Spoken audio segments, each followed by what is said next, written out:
Hello, ladies and gentlemen, and welcome to the Discriminating Gamer, the board game review show that knows that in the Roman Empire, it was 1100 Hammer that's saying, you can't touch this. Ladies and gentlemen, today we're going to go ahead and take a look at Caesar, Rome versus Gaul from GMT Games.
In Caesar, Rome vs. Gaul from GMT Games, two players take on the roles of either the Roman Empire under Caesar or the Gauls as they battle for supremacy in what is today France. The game board is a map of France and the surrounding areas that is connected by various pathways and to various locations. Now, each phase is going to begin with reinforcements for both sides. Caesar himself, who historically kind of wintered in Rome, sometimes you'll have to roll to see if he gets delayed in Rome or whether or not he can come back. Now, the game really comes down to card play. You're each going to have a number of cards, a hand of cards, and you're going to take turns playing them. Now, you can play the card for the event, or you can play the card for the point value, for movement points, or if there's a bonus, you can play it for both the event and the movement point value. This is going to allow you to kind of move your units across the board, around the board, but it's also going to, like I say, trigger some important things that will either help you or hurt your enemy. Now, one of the things you're trying to do in this game is leave your political control markers everywhere. Spread your political control markers. And you're going to do this through action points.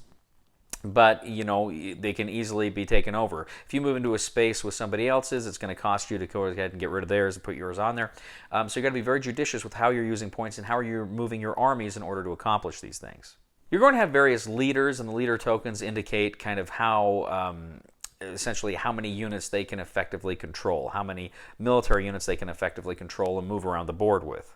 Now, battles are key to this game. You're frequently going to come into battle. Sometimes when you're moving, players can attempt to intercept you, but you're frequently attempting to try to overcome your enemy. And the Romans generally have a much more military power at the beginning, so this is going to be easier for them, but as the Gauls build their strength, it will become more difficult as the game goes on. Now, in battle, essentially you're going to add up the total number of your military units' attacking points, and you may also get some bonus points from the region if you control it. Now, if Caesar has something like I think it's like a 3-to-1 advantage, then the enemy just kind of submits to him. But otherwise, you're going to go ahead and fight. Now, during a battle, each player will roll 2 die.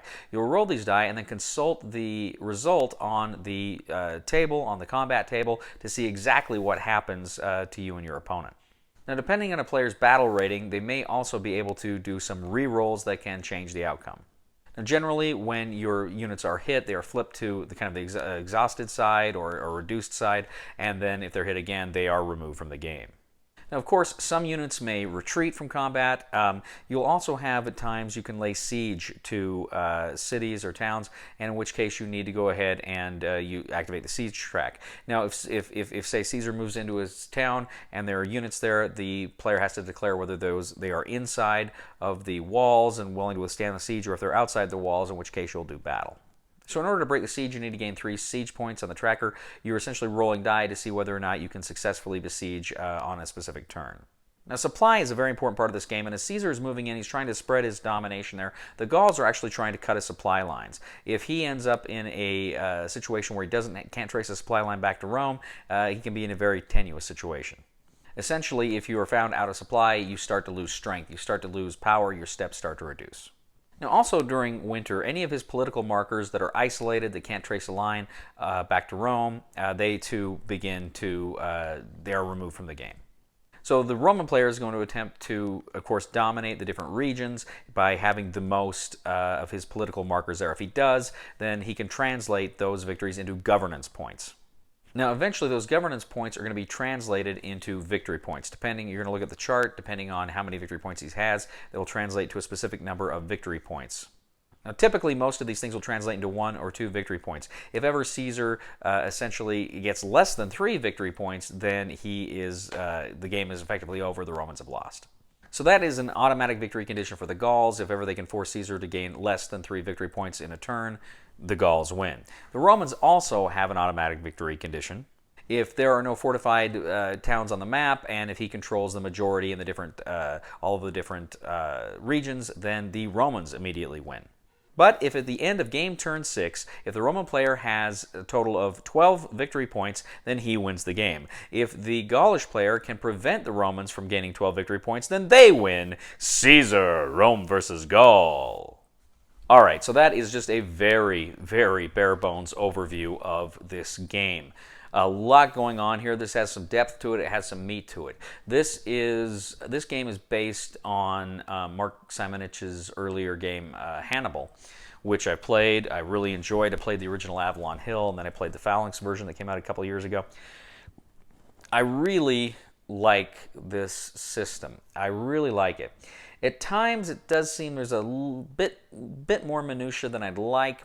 I wish a few things here or there were simplified, but generally speaking, I like this. And what it comes down to for me is the card play. It's got that Twilight struggle-y, do I play the card for the event or for the points? How best do I use the points? You know, and then there's, of course, the strategic dilemma. Well, they're encroaching up here, and they're threatening to cut off my political power here, but I gotta stop maybe these guys over here militarily. Do I want to start moving toward Belgica, or should I keep concentrated in Gaul? When do I go to Britannia?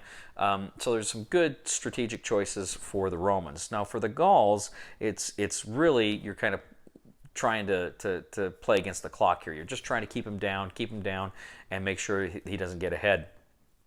The Romans don't get ahead. It kind of reminds me of a game of Axis and Allies in that with the Romans here in the role of the Axis. You've got to strike hard and strike fast, because over time the Gauls will become more powerful and harder to defeat. But if you can maximize your abilities early on in the game, you will win. So it's a very good strategic game on a lot of levels, but that card play for me is what sells it. It's just a lot of fun. I really enjoy a good, deep two-player game, and this is good because it's a war game, but it's also a political game, and there's enough spice and sugar in here with those events that keep the game feeling, keeps you on edge. You never know quite what's going to happen, because you could spend a lot of time laying down a lot of your political markers, and then somebody plays a card that can remove key ones. You're like, and that's just kind of the game. You know that going into it, but it's a lot of fun. I really like Caesar, Rome versus Gaul, and I have no problem recommending this. Go ahead and buy it. Thank you once again for joining us today on The Discriminating Gamer. As always, we ask you to please leave a comment for us on YouTube, on BoardGame Geek, on our Facebook page, or on thediscriminatinggamer.com. We ask you to please like us on Facebook, subscribe to us on YouTube, and follow us on Twitter. Ladies and gentlemen, we'd also ask you to give us a thumb on BoardGame Geek for this video. If you like it, that helps us out a lot. And if you are interested in World War II or military history, I'd invite you to check out my other YouTube page, that is Cody Carlson, PhD, where we discuss about all of those fun topics.